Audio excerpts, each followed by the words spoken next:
Nós vamos passar para um breve momento agora de perguntas e respostas. Alguém aqui já me perguntou sobre isso. Você poderá usar uma folha de papel, tem um bloco de anotações ali dentro das suas pastas, onde você poderá colocar a sua pergunta por escrito. Nós teremos gente passando pelos corredores para recolher.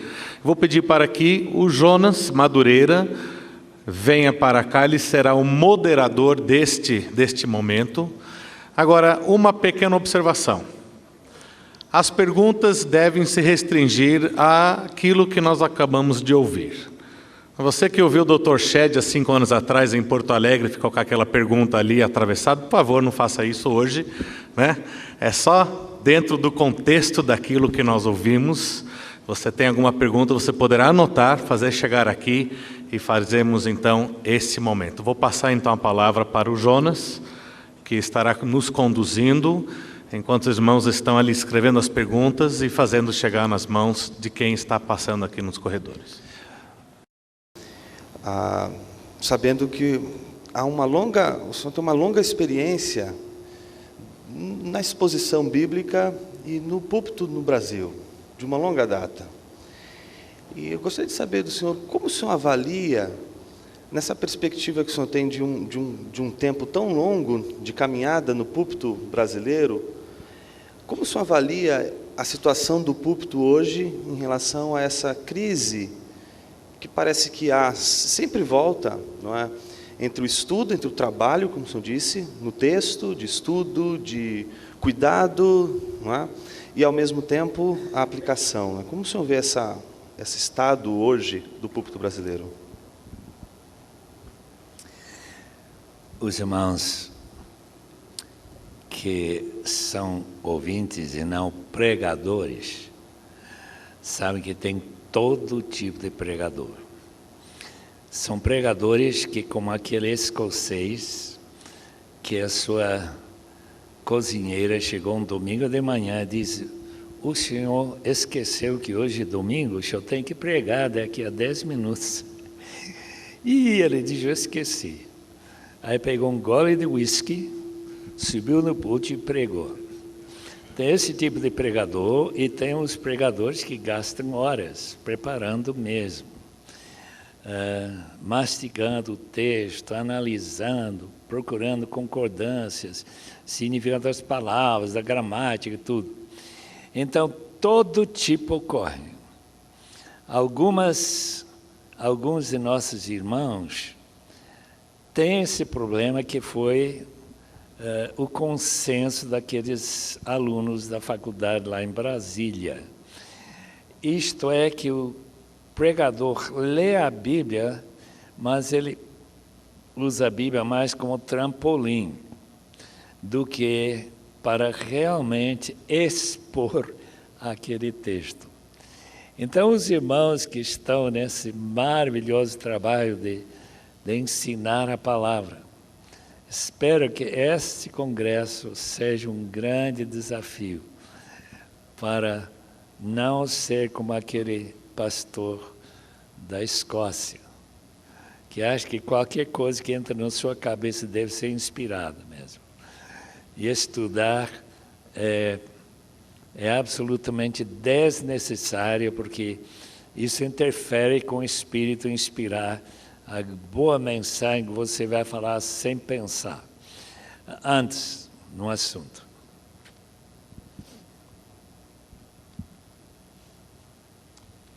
A pergunta que chegou aqui é: como o senhor veria uma boa contextualização de 1 Coríntios 14, 12?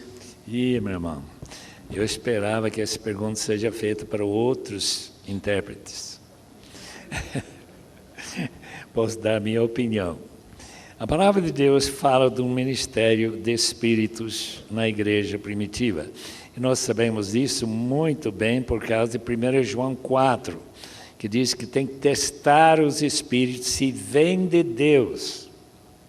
Então, obviamente, aqueles espíritos de 1 Coríntios 14, 12 estão relacionados àqueles que vêm de Deus e não que vêm do demônio e que inspiram falsos profetas. Os irmãos que nunca ouviram falar de um falso profeta que profetizava que aconteceria.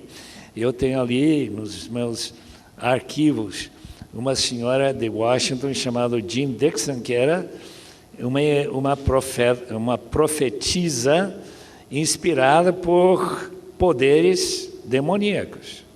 E ela falava coisas que iam acontecer no futuro, quase todos relacionados com a morte. Por exemplo, ela prediz a morte de John Kennedy com detalhes, que ocorreria lá em Dallas, e que presidente que ia morrer e quem ia matá-lo, deu algumas indicações de letras do seu nome. Todas as coisas que a gente acha, mas isso parece uma profecia detalhada, mas era relacionada com a morte dele. E a minha explicação para isso, para quem interessa, é que o diabo tem poder da morte sobre aqueles que não vão se converter. Como Deus sabe quem são seus filhos e quem serão seus filhos, Ele não vai deixar o demônio marcar a morte de alguém que é para se converter, antes dele se converter.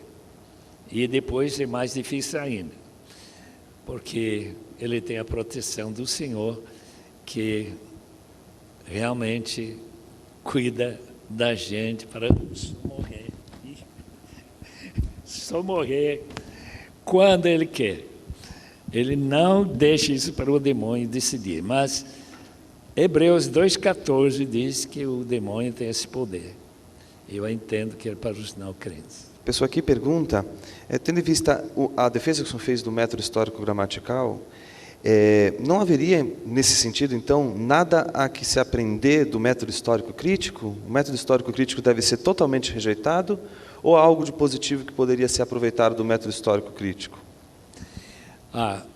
Os chamados críticos, estudiosos, científicos, estão à procura de evidências. E, às vezes, eles descobrem evidências verdadeiras. Nesse caso, eles ajudam muito. Por outro lado, tem alguns que, por terem bloqueio na cabeça, estive conversando com nosso querido irmão pastor Jonas, vindo para cá esta manhã, sobre Rudolf Bultmann. Nós perguntamos se ele cria na ressurreição. Claro que eu creio na ressurreição. Depois perguntamos de novo, mas o senhor crê que o corpo de Jesus saiu do túmulo? Não, eu não creio nisso. Ele ressuscitou na cabeça dos discípulos. Então, muito desse trabalho, vamos dizer, dos críticos é para mostrar que os eventos extraordinários da Bíblia, miraculosos, realmente não ocorreram. Então, eles trabalham muito com essa área, mas eles podem nos ajudar e nós temos que nos defender também, se vamos continuar crendo que a Bíblia é a palavra de Deus, não há dúvida nenhuma. A próxima pergunta ela é bem interessante, ela lembra a citação, né, e a observação que o senhor fez sobre a exposição alegórica, né, da parábola, certo. E faz a seguinte pergunta. Bom, às vezes todo mundo, geralmente quando faz uma crítica ao método alegórico, lembra de Agostinho e critica o método alegórico. Porém, na parábola do semeador, o próprio Jesus faz uma interpretação alegórica. Até que ponto a interpretação alegórica ela é tão assim nociva? Se Jesus usou, está ótimo que Ele usou e eu vou crer. Meu problema é que eu não sou Jesus. E, portanto, colocar uma interpretação que não estava na mente do autor. Não era sua intenção de falar sobre isso. Não confunde alegoria com tipologia. Tipologia é outra coisa e há muita clara tipologia na palavra. 1 Coríntios 10, que fala sobre os israelitas. Essa caminhada pelo deserto é um tipo da vida cristã, não há dúvida nenhuma.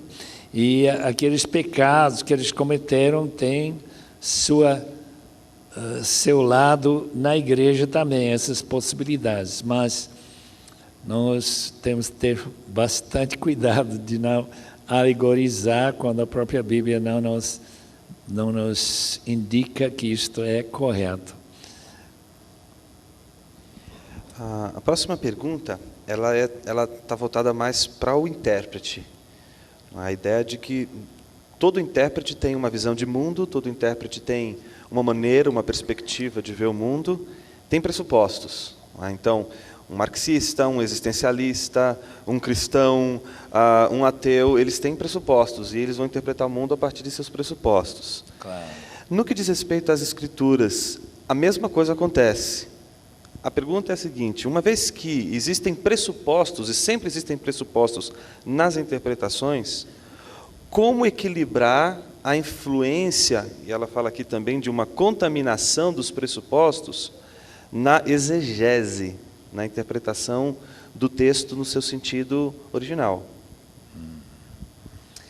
Evitar isso indo para o seminário do servo. Eles são muito cuidadosos quando eles interpretam as Escrituras.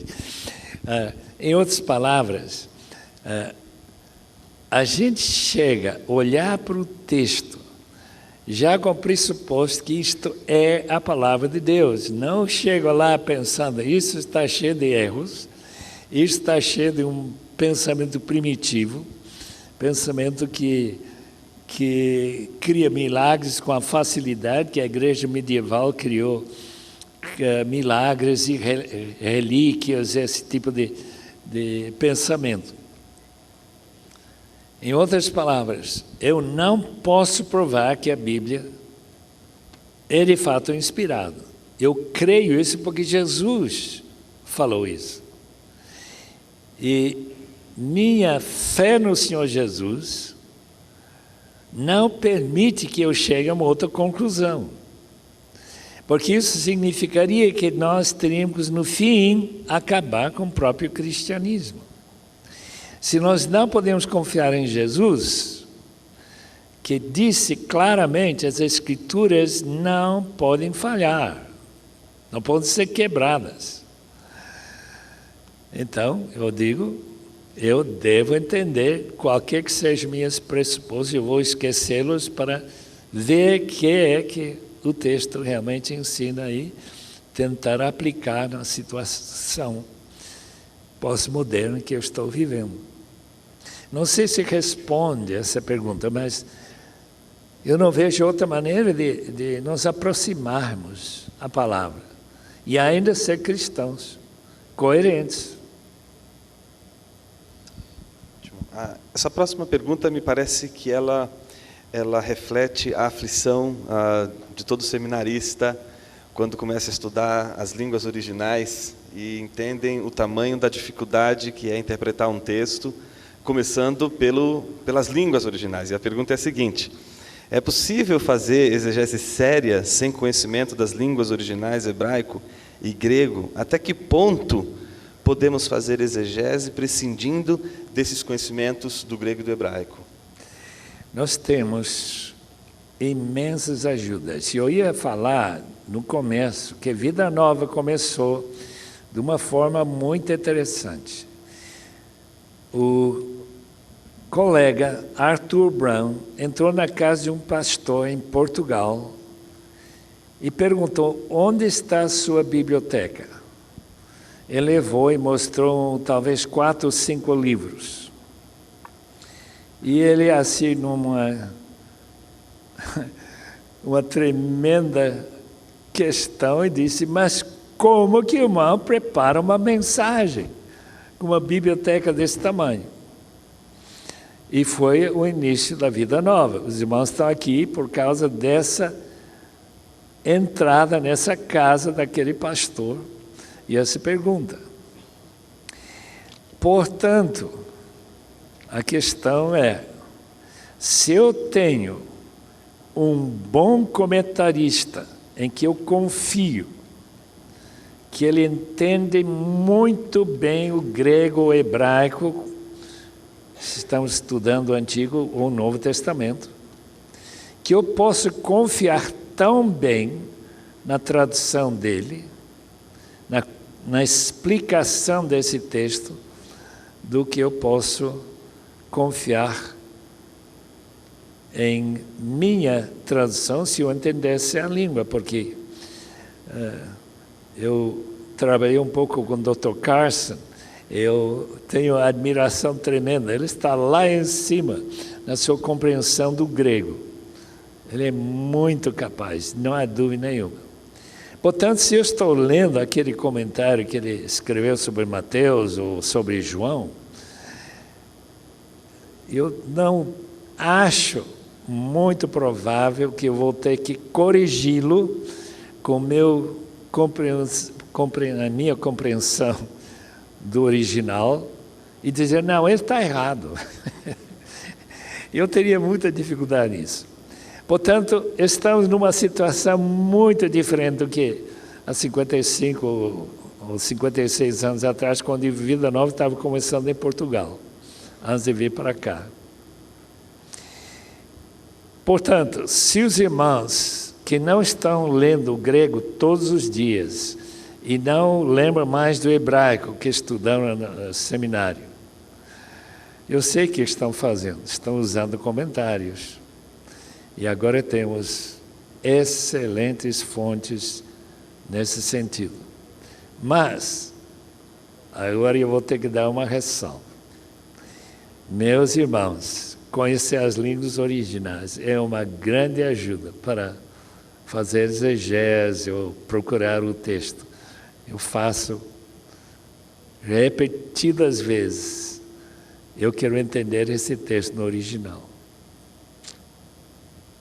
Essa próxima pergunta ela tem a ver com essa questão que foi levantada há, sei lá, algum tempo, sobre Cristo como a chave hermenêutica. Não é? Então, geralmente se coloca esse ponto para dizer que Cristo é a chave hermenêutica e, ao mesmo tempo, a estratégia é tirar toda a força inspirativa da Escritura e colocar Cristo como a chave, portanto, de interpretação. A pergunta é interessante porque ela, levando em consideração esse contexto, ela pergunta, de que maneira a cristologia, ela poderia ser um padrão orientador para a hermenêutica? É possível ter Cristo, ou a cristologia, a pessoa e a obra de Cristo, como chave hermenêutica? Depende muito. Eu tive professores em Edimburgo que eram gente que tinha mais ou menos essa maneira de interpretar as Escrituras. Eu acho que Karl Barth também deu muita atenção a isso.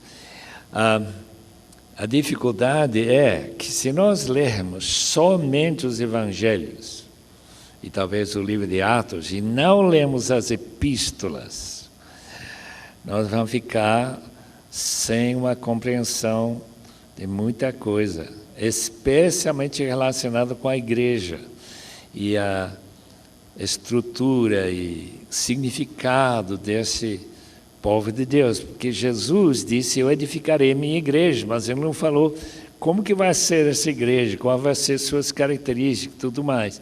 Ele deu muita lição, ensinamento sobre as ideias básicas que a igreja tem que ser gente que se ama. Mas olha como está relacionado com a liderança, que importância tem a autoridade do pastor, essas áreas aí. Se nós jogarmos fora o resto do Novo Testamento, vamos ter muita dificuldade em chegar a conclusões mais seguras sobre como devemos estruturar a igreja, como nós devemos viver nossa vida cristã. Para encerrar esse momento, Dr. Chad, no final da exposição do senhor, em algum momento o senhor falou sobre as tentações que um expositor, um pregador da palavra sofre. Quais seriam essas tentações mais prementes na vida de um expositor e que conselho o senhor daria àqueles que querem dedicar não só 15 minutos para fazer um sermão, mas uma vida inteira? Pastor John Stott, ele estava pensando, obviamente, naquelas meditações em que a cabeça vai ruminando e pegando ideias não sei de onde, e vai colocando em rascunhos. E esquecer que o autor que colocou esse ensinamento lá, ele já colocou a argumentação que está lá. Então eu vou trazer argumentos de fora que, de certo modo, diminuem a autoridade do próprio autor bíblico. Portanto, se eu não me restringir, confinar a só trabalhar com aquilo que o autor disse e ver seus argumentos, qual a ideia central desse texto e tudo mais, eu posso misturar muita outra coisa que realmente tira o impacto desse texto. E eu acho que isso que nos impressionou tanto na série de mensagens em 1964, se não me engano, lá em Urbana, Illinois, com essa exposição, que ele trabalhou direto no texto. E também me impressiona muito John Piper, mesma ideia, que ele realmente pega 2, 3 versículos e dentro de um contexto que ele vai sequencialmente e vai explicando. E a gente percebe, olha, é isso mesmo. E não ficar pegando ideias de todo lado que realmente não ajudam muito, porque não estão diretamente ligados com o assunto que está sendo tratado no texto. Dr. Shedd, muito obrigado. Vamos agradecer então esse momento com o Dr. Shedd.